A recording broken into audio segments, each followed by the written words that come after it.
राष्ट्रवादीच्या प्रवक्त्यांना प्रदेशाध्यक्षांकडून समज देण्यात आलाय। महायुतीबाबत कोणतेही वक्तव्य न करण्याची ताकीद देण्यात आली। महायुतीबाबत अमोल मिटकर यांनीही एक वक्तव्य केलं होतं। मिटकरींच्या वक्तव्यामुळे महायुतीमध्ये विसंवाद निर्माण झालाय का, हा प्रश्न निर्माण झाला होता। अमोल मिटकर यांचं एक वक्तव्य होतं, त्यानंतर राजकीय वर्तुळात चर्चेला उधाण आलं होतं। महायुतीबाबत कोणतेही वक्तव्य न करण्याची ताकीद देण्यात आली होती। मिटकरींच्या वक्तव्यामुळे महायुतीमध्ये विसंवाद झालाय। अमोल मिटकरी यांच्याशी बातचीत केली आमच्या प्रतिनिधी ज्योत्सना गंगणे। राष्ट्रवादी अजित पवार गटाचे आमदार अमोल मिटकरी आपल्या सोबत आहेत। सर, आता चाललेल्या बातमीनुसार सुनील तटकरे जे तुमचे प्रदेशाध्यक्ष आहेत त्यांनी पक्षातल्या सर्वच प्रवक्त्यांना नोटीस बजावलेली आहे। काय आहे नेमकी ती नोटीस आणि तुम्हाला ती नोटीस आली आहे का? मला आता मीडियाच्या माध्यमातून कळतंय की प्रांताध्यक्ष महोदयांनी एक नोटीस बजावली।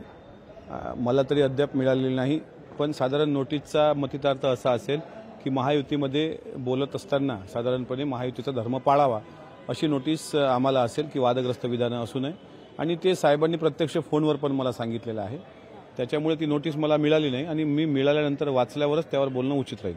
सुनील तटकरे यांनी तुम्हाला फोनवर जे बातचीत केली नेमकं काय त्याच्यात सूचना होत्या, काय सांगितलं? त्यात हेच होतं की म्हणजे विषय होता साधारणपणे वंचित बहुजन आघाडीचे बाळासाहेब आंबेडकर यांच्यासोबत आपण एकत्र असलं पाहिजे असं माझं एक वक्तव्य होतं। त्यानंतर साहेबांनी मला स्वतः फोन करून सांगितलं।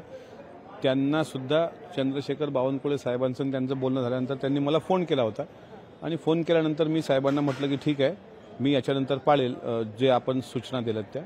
पण जर आपल्या पक्षाच्या वरिष्ठ नेत्यांवर म्हणजे अजितदादांवर जर कोणी बोललं तर मात्र मी शांत राहणार नाही। त्यामध्ये मग दुसऱ्या दिवशी चंद्रकांत दादा बोलून गेले, आज कोणीतरी शिरूरमध्ये त्यांच्या पक्षाचा उपाध्यक्ष बोलून गेला।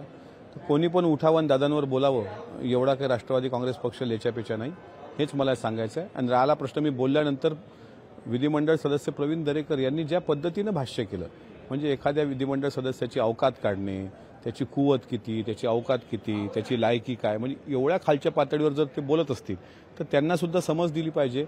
हे मी स्वतः बावनकुळे साहेबांनाही सांगितलंय फोन करून, आणि हे तटकरे साहेबांनी सांगितलंय। मला अपेक्षा आहे की दोन्ही पक्षाचे प्रांताध्यक्ष माझं बोलणं सुद्धा गांभीर्याने घेतील।